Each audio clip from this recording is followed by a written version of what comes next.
शिवसेना शिंदे गट आणि त्याचबरोबर राष्ट्रवादी अजित पवार गट आणि राष्ट्रवादी शरद पवार गट या सर्व पक्षाचे मी आभार मानते की त्यांनी आज मला ही संधी दिली आणि इथून पुढच्या काळात त्यांनी मला संधी दिली त्या संधीचं सोनं करायचा प्रयत्न नक्कीच करेन आणि आता निवडून देणारे आज नरवाडकर ग्रामस्थांचं त्याचबरोबर विजयनगर, बेडग, मोहननगर या सर्व ग्रामस्थांचा मी आभार मानते आणि इथून पुढे सर्व कामं ही विकासासाठीच असतील.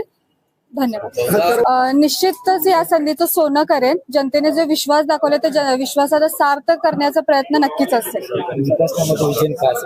पण म्हणजे महिलांना जास्तीत जास्त रोजगार देऊन त्यांना पुढे आणणं, त्यांना स्वतःच्या पायावरती उभा करणं हे सर्वात पहिलं विजन म्हणजे उद्दिष्ट तेच असेल.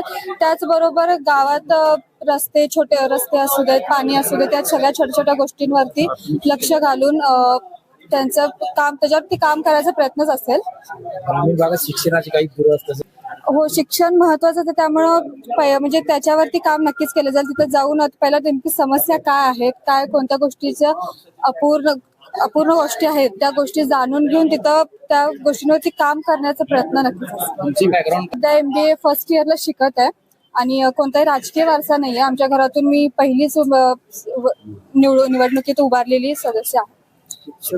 हो, MBA फर्स्ट इयरला आहे आणि शिक्षण इथून पुढे तसंच पुढे चालू राहील.